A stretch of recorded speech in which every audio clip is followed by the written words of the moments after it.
I'd like to welcome everyone today. My name is Ken Larimore. I'm with the University of Illinois Extension and an educator in community and economic development. Thank you for taking the time to participate in this webinar offered through the University of Illinois Extension's Local Government Education LGE program. To ensure the best quality in our recording, microphones will be muted during the presentation. We do encourage you to add questions or issues in connecting in the chat space. The speaker will respond to the questions either during the program or at the end. If you can't connect with Skype, then for Plan B, you can dial in from any cell or landline, and then you'll be able to get the recording at a later time with the slides.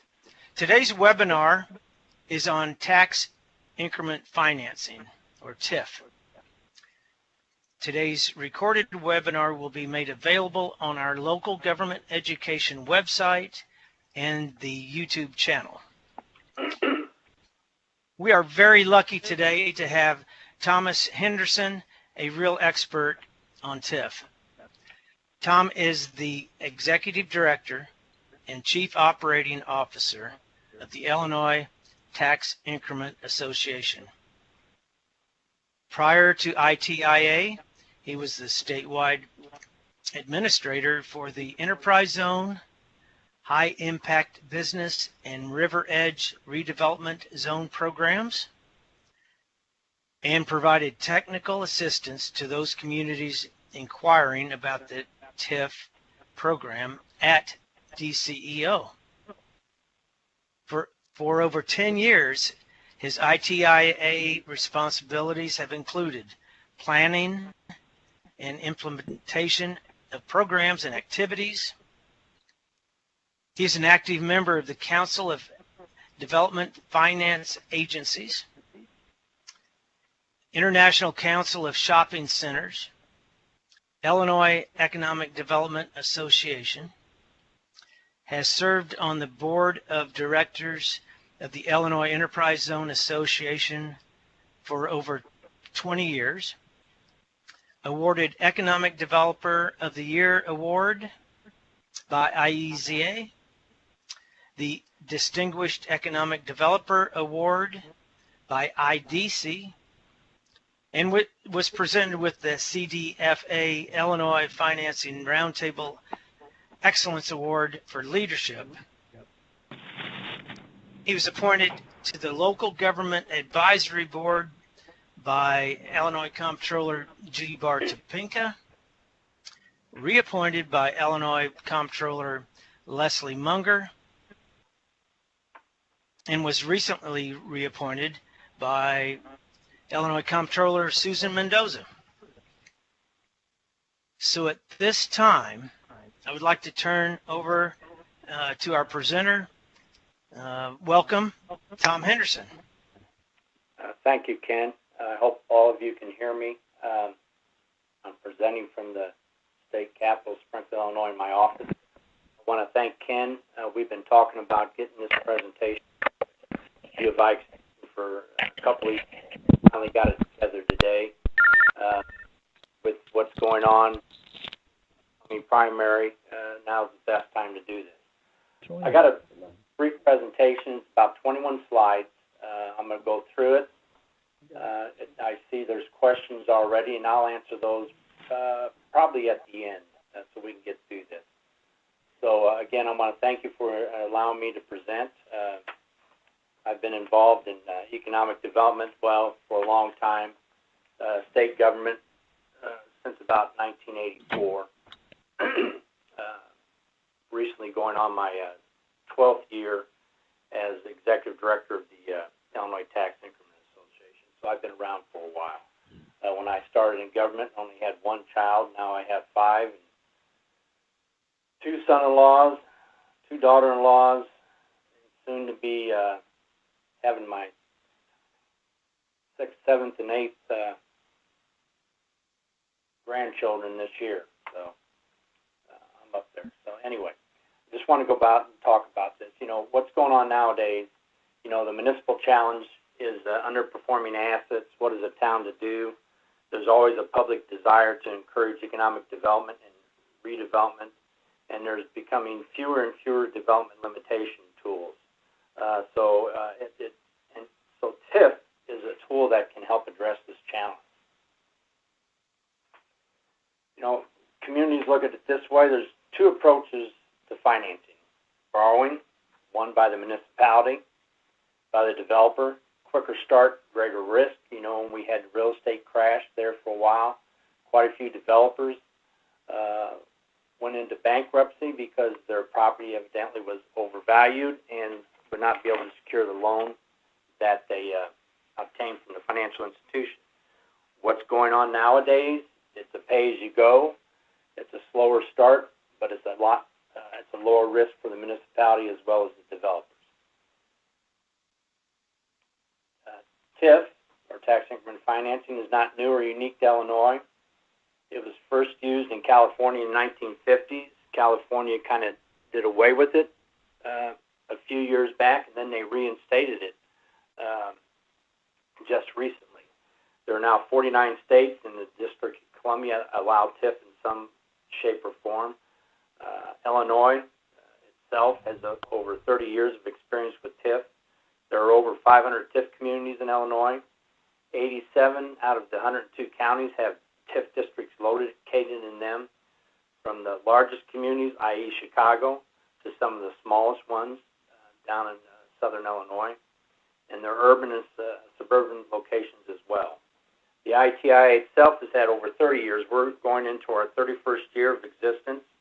We represent about 2/3 of the Illinois TIF municipalities, including all large municipalities, and over 80% of the TIF redevelopment projects. Our founding members of the ITIA were co-authors of the original TIF Act. We participate very heavily in any amendments to the TIF Act. We were very instrumental in addressing the TIF reforms that were in 1999. Tax increment financing, the easy part, TIF in concept. In Illinois, it's primarily based upon property value. In the beginning, we had some sales and utility tax TIFs increments. That, however, that ended in the late 1980s, about 1988, 89, and is no longer allowable. In TIFs, the investment that increases property value also increases the property tax revenue. This increased revenue can be recaptured for reinvestment with the sole intent to create a vital cycle. It's not a tax increase, and it's also not an abatement. Now, in Illinois, it gets a little bit complicated. The TIF Act is the primary legislation used. We do have an industrial jobs recovery law for environmentally contaminated areas with vacant industrial sites. We have a County Economic Development Project Area Property Tax Allocation Act for county TIFs. There's currently only 2 of those around. That's legislation that if a county does want to create a TIF, there's a process they have to go through, submit documentation, et cetera, to Department of Commerce and Economic Opportunity. When I was there, I was involved in 2 of them. One finally, 3 of them basically. One did not actually create a countywide TIF. So we have the Economic Development Project Area Tax Increment Allocation Act of 1995, which is a separate subsection of the statutes, and that's for closed military bases. And then we have intermodal TIFs, which are now becoming a little bit more popular up around the Chicago area. How TIF works, you got an establishment of a TIF redevelopment project area in a municipality. That TIF is required to be at least a minimum of 1.5 acres. You establish the base, which means the property, their value at that time is frozen. So the growth in the value of the property over the base generates an increment, and this increment is used to make additional investments in the project area, thereby creating a vital cycle. Eligibility requirements for TIF, as I mentioned, the minimum area is 1.5 acres. Lighting requirements are met, documented, meaningful, and reasonably distributed in the area. However, they need not be found on every parcel in the area. The but-for, very important site is the but-for requirement. But for the TIF, the public investment, the area will not improve on its own. This, along with blight, demonstrates the public purpose. It's suitable for use by any manufacturing, industrial, research, or transportation enterprise, which is the conservation area. Located within a labor surplus municipality where the unemployment rate was over 6%, was also 100% of the national average unemployment rate at any time in the area, basically geared towards the conservation area, and zoned industrial at the time of designation. Types of TIF under the TIF Act, we have basically 4 categories. We have for developed, improved property, there are 5 of 13 factors noted in the TIF Act that must be identified. That's the most often used category. For undeveloped property, there's 2 of 6 factors from a first group, or 1 of 6 from a second group, which I'll show you in the next slide. For conservation areas, 3 of the 13 factors, and 50% or more of the structures are 35 years or older. For industrial park conservation areas, it must be a labor surplus municipality, contiguous to blight, has to be annexed before the report, and zoned for industrial use prior to designation.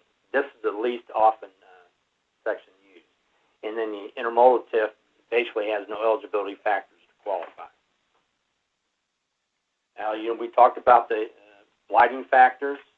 On this slide, you can see for the improved area, there's dilapidation, obsolescence, deterioration, presence of structures below minimum code standards, illegal use of individual structures, excessive vacancies, lack of ventilation, light or sanitary facilities, inadequate utilities, excessive land coverage and overcrowding of structures and community facilities, deleterious land use or layout, environmental cleanup, lack of community planning, and one of the important ones is decline in totally equalized assessed value of 3 of the last 5 years.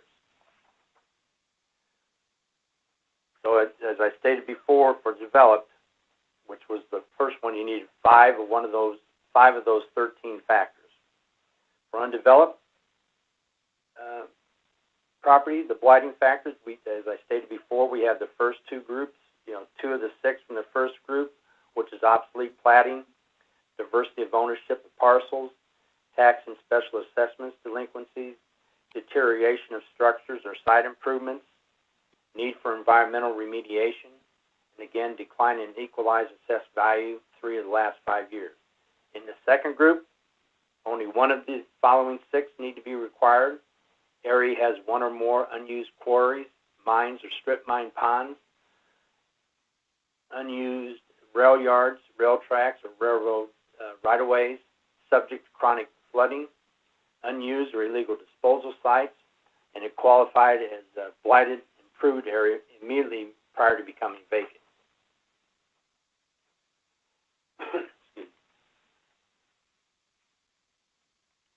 Other requirements for TIF: feasibility study, required if more than 75 occupied residential units or more than 10 relocations of residential.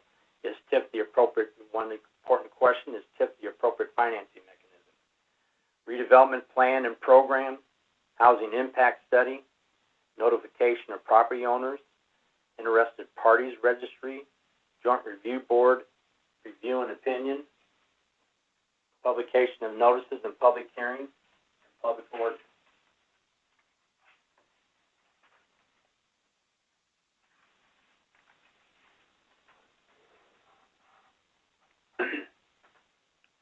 So you want to look to, when you're planning a TIF, development, the redevelopment plan. You want to have a description of the boundaries, why the area needs a redevelopment. You must have documentation of the but-for TIF, this investment would not occur.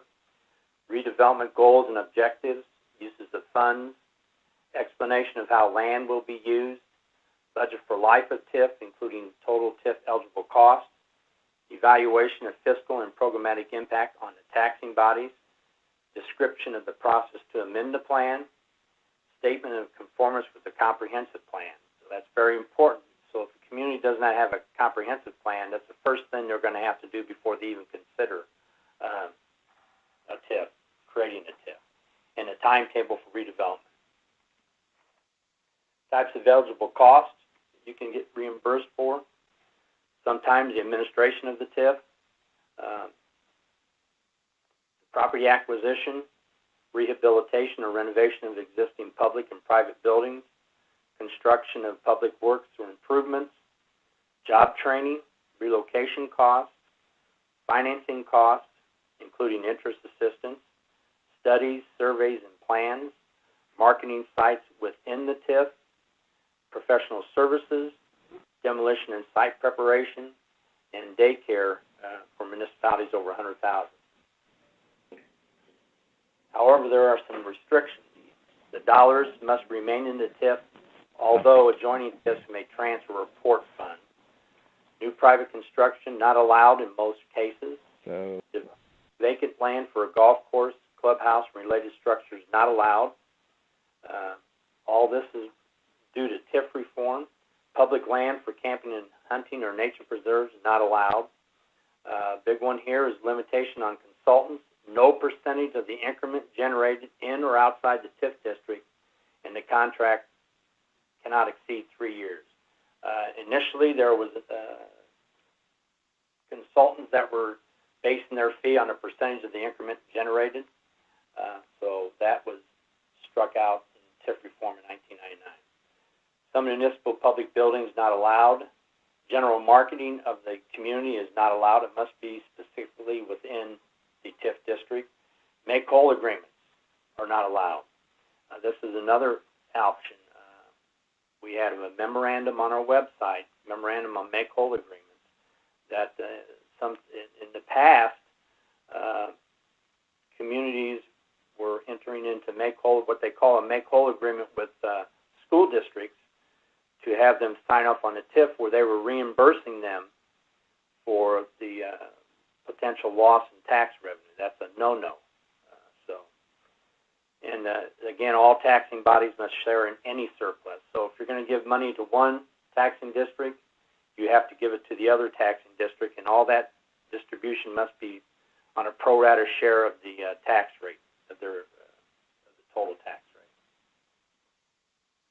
Limited to 23 years, however, there's a possibility of extension by act of the legislature. Operations managing the TIF must conduct an annual audit, annual report to the comptroller, annual joint review board meetings, establish interested parties registry, development agreements, must address the but-for, and in most cases prevailing wages. If not all, prevailing wage does apply to the TIF. You can have an overlapping TIF, an overlapping enterprise zone within the TIF. However, there's no property tax abatement in the enterprise zone. Conflicts of interest is addressed. Surplus, have to deal with the surplus. If it's earmarked, pledged, or otherwise obligated, you don't have to distribute the surplus. Project closeout, what you're going to do when you're going to close out the TIF. Impact on other taxing bodies. If requirements, particularly but-for, are responsibly met, there's little or no impact. And you got to realize that the nature of the area constitutes a real loss. Redevelopment has spillover benefits, and recent research in Illinois indicates limited impact. You got to remember that taxing bodies get full fruits of the investment at the end of the period. The TIF Act allows, and in some cases requires, assistance to taxing bodies. And that's going to address here in this next slide. You can see it deals with schools. Students added to the system as a result of the activities in the TIF must be reimbursed. Same for patrons in the library district. Municipality can assist schools with infrastructure through TIF. They can also pay for job training, retraining, and welfare of their work within the TIF. Schools do not lose full EAV advantage because of the state aid reimbursement. Calculation on the base is not new EAV in the TIF, in the state aid calculation. If tax capped, schools may not lose any funding. One way to get around this, begin discussions with schools early. Municipality may be able to outvote them, but you're in the community together. We've got to remember that. Litigation is always a possibility in the creation of any TIF. So, other than student reimbursement and justified capital improvements, municipality must make payments to all taxing districts from surplus, not just schools.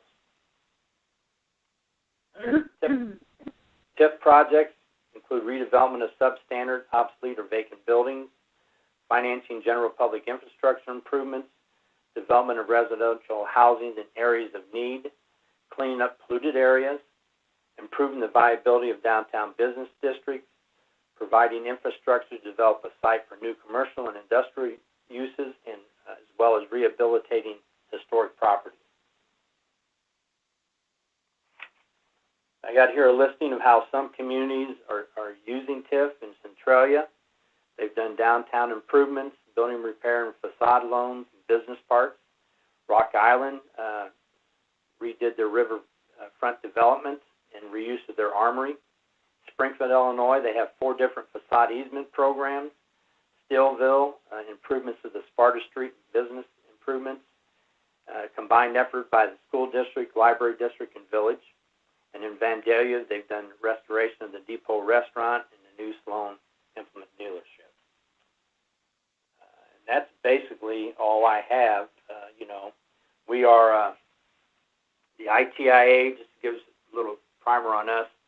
We are a preferred provider for the American Institute of Certified Planners. So those that have the AICP designation can get what they call continuing maintenance credits from us when they attend one of our conferences. We are also registered with the Illinois Supreme Court Office of Professional Review, where Illinois licensed attorneys can also get Illinois MCLE credits for attending those sessions that have been certified for MCLE by the Illinois Supreme Court. So that's just a brief, typical overview. Let me go through here and look at some of the questions. I'll take a moment here to read some of them. Got one here. Assume a TIF is amended to include a contiguous parcel that was not included in the original TIF ordinance. I wouldn't say resolution. What impact does this have on the base value that was certified? Does the entire TIF obtain a new base or just the value of that single parcel? It's just the value of the single parcel. The base is always frozen. When you bring in a new parcel in the amendment, the base of that new piece of property is the base. It doesn't affect the overall. So the increment will be based on the original TIF, the original property value of the new property.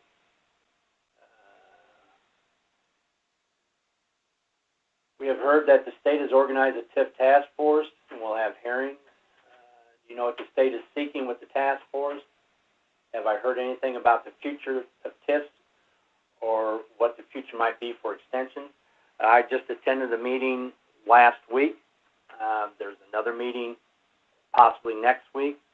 What they're looking at with the TIF is its effect on school funding. You know, we had the evidence-based funding model that was implemented. We supplied the task force with numerous data, statistical data that from items that are readily available to the entire anyone that has the internet, and we have shown that in most cases the TIF EAV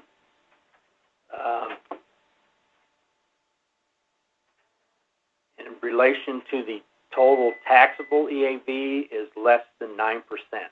So schools are not losing out as much as some of the people think. So let's see, go down the list. So we're just waiting to see what they're looking at, what they want. But it's all structured basically around education funding. Restrictions of TIFs that have residential use. There's, unbeknownst to a lot of people, there's probably close to 1,400 TIFs that have been established, or there have been public hearings for TIFs. Not all public hearings result in creation of a TIF. Of those 1,500 TIFs that might have been created, there's probably only about 60. I wouldn't even say 60. There's not that many so-called strictly residential TIFs. The biggest factor when someone would want to do a residential TIF is to bring more students into their schools, or maybe they've landed somewhere around. There's might have been a big job creator, and they need the housing to help house those new employees. By conservation area. Well, that's specifically addressed in the TIF Act. That's not really utilized that much. What municipal public buildings are not allowed? You just cannot go out and build a new municipal building. That's what they're talking about, or unless it's for public safety. So there could be an issue where they had to take a developer wanted the property that the current municipal building is located on, so they had to take they would take that out, and they'd have to build a new one. That could be qualified for some.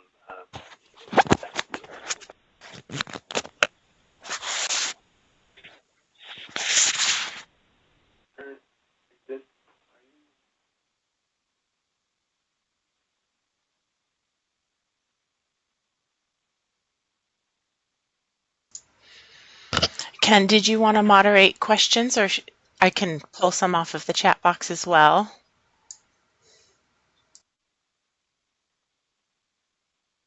You know, when you start asking legal questions on some of these, I would suggest that you contact your corporation counsel or attorney in-house to get their answer. And I just saw one, does the prohibition of make-whole agreements prohibit all agreements to pass through any share of the increment to an overlapping jurisdiction during the life of the TIF district? You know, I would suggest that you get online and look at our make-whole agreement memorandum and read that. I'm not an attorney and therefore will not give you a legal opinion. So that's my answer to that. Can TIF funds be used to renovate an existing public building? Only in a matter of public safety. And one thing you got to remember, any structure has to be within a TIF district. You just can't renovate a building that's outside of the TIF district. It has to be within the TIF district. So again, what you need to look at is look at your redevelopment plan, what you've targeted for development and rehabilitation, and see if that's covered within your redevelopment plan.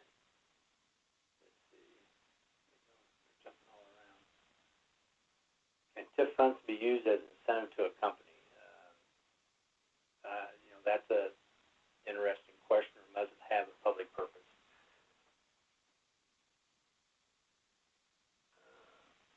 You know, a lot of it, TIF is basically a gap financing tool, but for the TIF,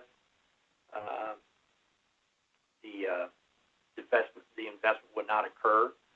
So typically, it could be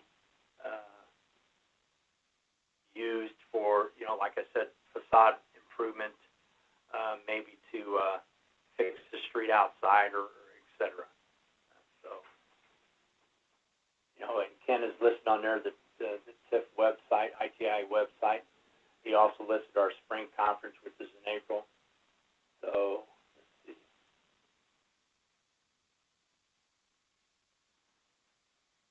If a former business building would be acquired by a municipality and it would be rehab, would these expenses by the municipality be TIF reimbursable? I would suggest you contact your corporation counsel to get their opinion on that. I don't want to address, like I said, I cannot address any legal questions. So, anything else?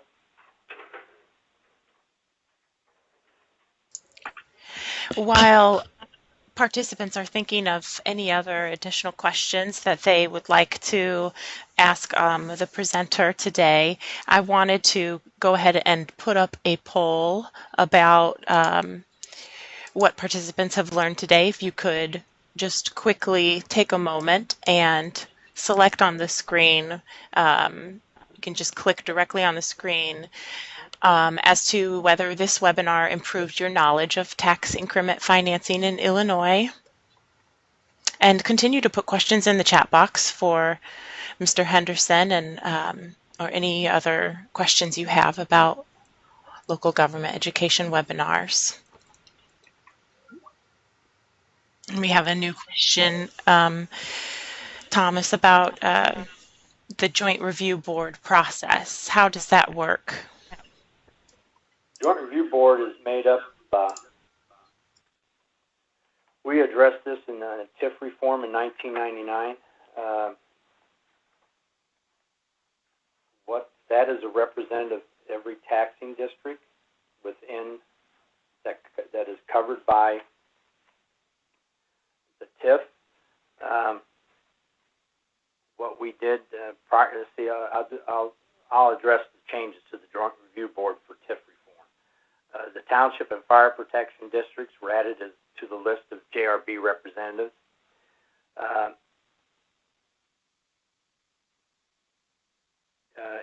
Also, the public member of JRB must be a person who resides in a proposed TIF district.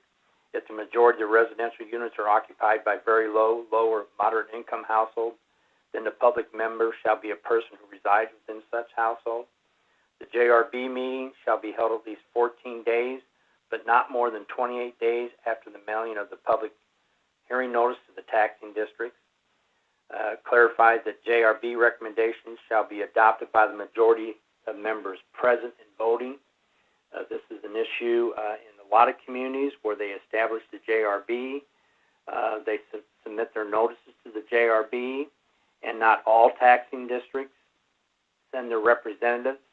So if there's 10 taxing districts and only 5, say 6 show up, then it's the majority of those that are present and voting that count, not of the entire deal. Prior to the 1999 TIF reform, the JRB's decision to recommend approval or denial of the proposal was to be based only on a proposed TIF district satisfying the eligibility criteria in the Act. Now, with TIF reform, the JRB shall base its recommendation and issue a written report describing why the TIF district plan, why the TIF plan and the district meets or fails to meet one or more of the eligibility criteria in the plan requirements of the TIF Act and the objectives of the TIF Act.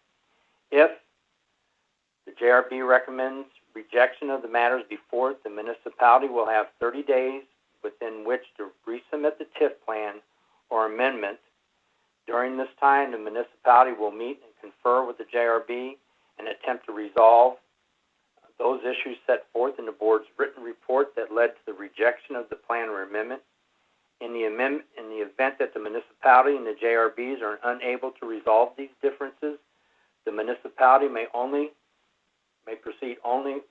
proceed with the plan or amendment, but only upon a 3/5 vote of the corporate authority, excluding positions of members that are vacant and those members that are eligible to vote because of conflict of interest. Prior to the 1999 TIF reform, the JRB was to meet 1 year, 2 years, and at the end of every 3-year period thereafter review the effectiveness and status of the TIF district up to that date.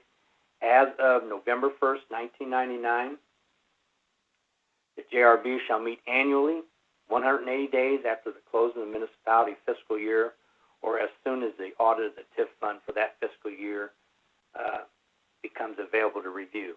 This is very important because with TIF reform, we had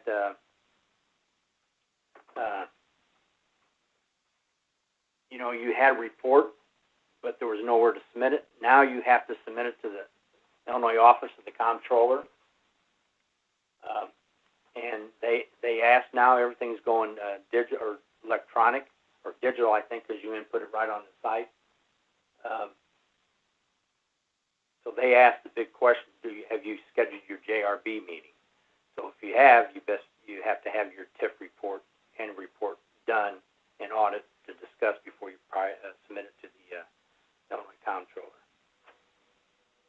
Well, I got one here other than it's got to be 1.5 acre.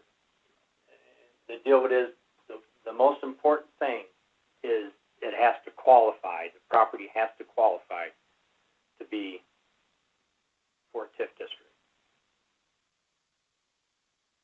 Send out the JRB info your reading would be much appreciated. I will have to wait until after. Yeah, I could send this out, and chances are a lot of this is already on our website. You can search for it, but I will get something out in the next week or so. It's within the statute, but it's a little bit hard, and I can. I'll tell you what I'll do. I can. I got a summary of the Illinois TIF Reform Act before me, so I can get some stuff out. If you want to send me an email, that's Callie.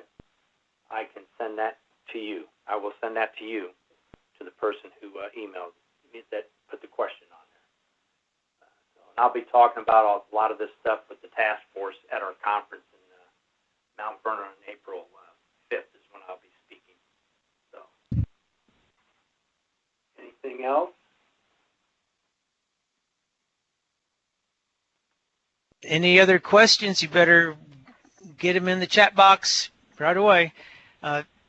Thank you very much, Tom, for tackling such a very complex regulation today. It's I'm sure it's a challenge with the such a regulation as the TIF.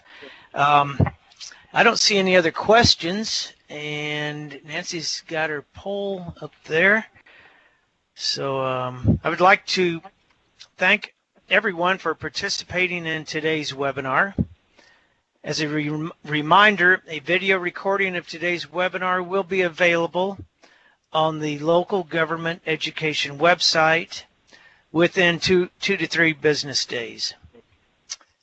I hope you all will be able to join us for next month's webinar on workforce development programs. So,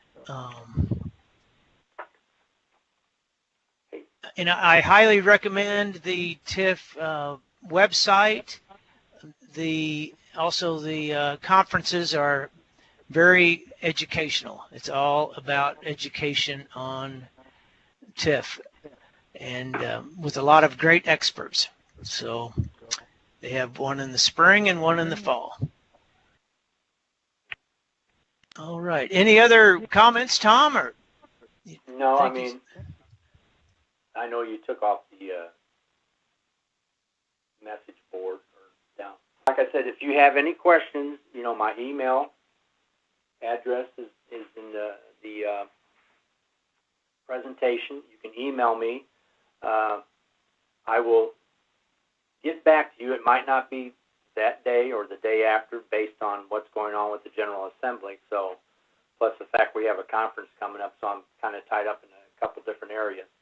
So I'd be more than happy to send you the info that you're requesting. You can also go on our website if you're a community that is not a member. Our membership is based on, for municipalities, based on your population. So we're not very expensive at all. And one thing about the ITI, any legislative update, Ken can tell you, I send out the legislative updates regarding TIF and a couple other areas in case you're interested. So I want to thank you for allowing me to present today. I look forward to hopefully someday meeting all of you or make another presentation in person. I also go out and do TIF 101 presentations in communities all over the state, so don't hesitate to submit a request to me, and I can do a detailed presentation or a very brief one. So I just want to remind everybody in municipalities, I have to comply with the Open Meetings Act. So, so if you're going to have the majority of your village board or city council there, it's going to have to be published in the paper and that and recorded. So, anyway, thank you. Thanks to Ken and Nancy for allowing me to present on the U of I webinar. That's it. Very good. Thank you again, Tom, for the education on one of Illinois' most important and powerful economic development tools. Thank you again. Thank you. Bye-bye.